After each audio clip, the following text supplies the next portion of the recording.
I would like to start the morning off by talking about what is peace, right? So the definition that you'll find if you just kind of search peace goes something like this: a stress-free state of security and calmness that comes when there is no conflict, fighting, or war.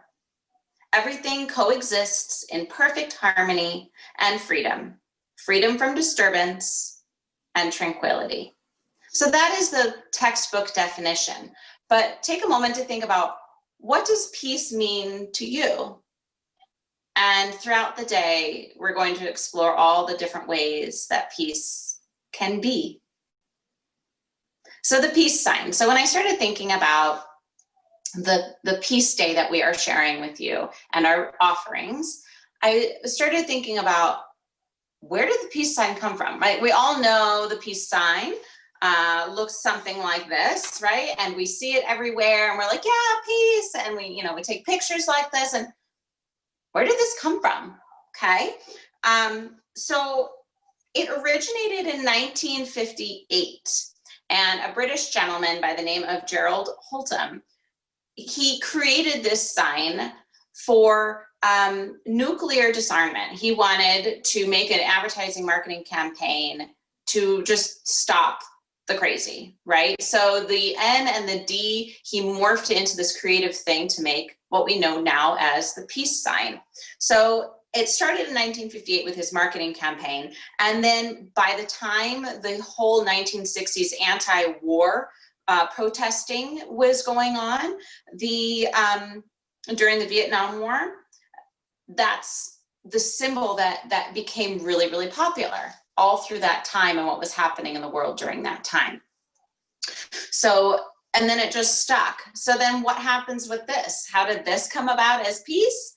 Well, this was the victory sign. During the Second World War, this was the victory sign. And if I'm not mistaken, it was kind of something low-key. And then eventually during one of the concerts or the music festivals, one of the more popular musicians was using this sign, and then it stuck. So all of the people that were pro-peace and pro finding that even ground where everyone could just stop fighting and find that peace and tranquility within themselves and hopefully through the world during that Vietnam and Second World War time, this was the symbol that stuck. And now this is actually a universal symbol for peace everywhere in the world, which is really amazing that we have different languages all over the world, but this symbol is peace.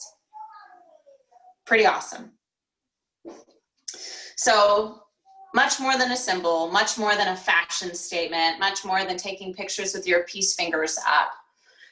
We want to make sure that we are cultivating peace within ourselves so that we can cultivate that and inspire that with the rest of the world in their lives and how they conduct themselves in the world, right? So that we can have a more peaceful world, right? World peace is what we're always talking about, but it doesn't start with fashion. It doesn't start with taking pictures with your fingers in a victory sign. It doesn't start that way. It starts within ourselves. So I wanted to share a few quotes that I really, really love. This first one is from the Dalai Lama. World peace must develop from inner peace. Peace is not just mere absence of violence. Peace is, I think, the manifestation of human compassion. Wayne Dyer has a lovely quote, and it goes something like this: peace can become a lens through which you see the world. Be it, live it, and radiate it out. Peace is an inside job. Louise Hay says that no person, no place, and no thing has any power over us, for we are the only thinkers in our mind. When we create peace and harmony and balance in our minds, we will find it in our lives. And of course, one of my favorite advocates of peace is not something you wish for. It is something you make, something you do, something you are, and something you give away. John Lennon. So today we're going to explore several aspects of peace and how to create more peace within ourselves and inspire the world that we share. So I'm going to read I Am Peace. And this is a book of mindfulness. The author is Susan Verde, and the art is by Peter H. Reynolds. This is absolutely one of my favorite children's books, and anything by Susan Verde and Peter H. Reynolds is definitely on my bookshelf and a top favorite with all my kiddos.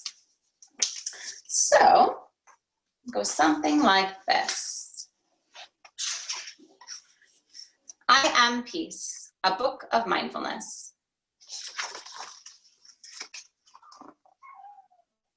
There are times when I worry about what might happen next and what happened before.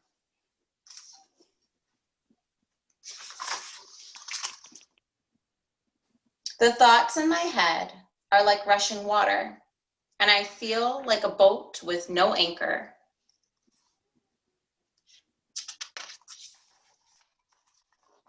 Being carried away.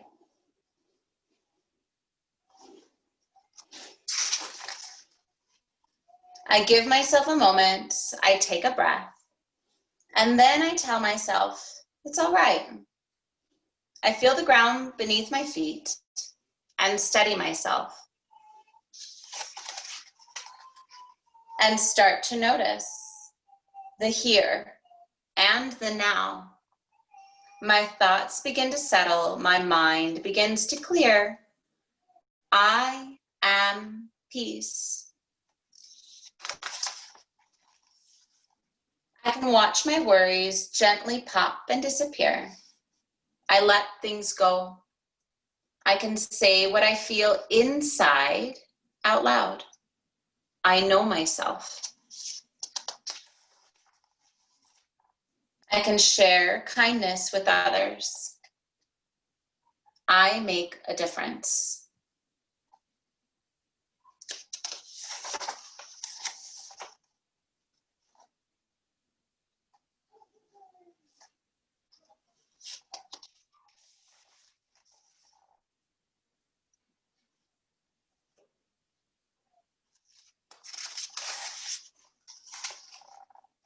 I can hug a tree and thank it for its beauty and strength. I connect to nature.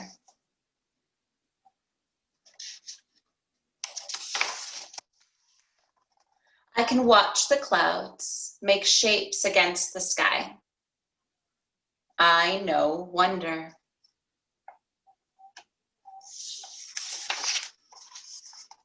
I can taste and smell and touch and hear and see what is all around me. I use my senses. I can feel my breath, fill my whole body. I tune into me.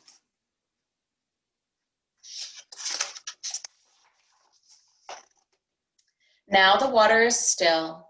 I've found my anchor, and everything is all right. I don't need to worry about before or after. I am in this moment. I am peace. Now I share my peace with others and hope that it is carried away to those who need it.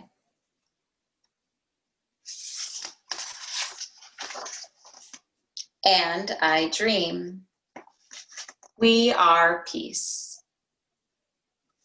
So thank you so much for being part of this day as we celebrate peace within ourselves, within our community, and hopefully around the world. And enjoy this day.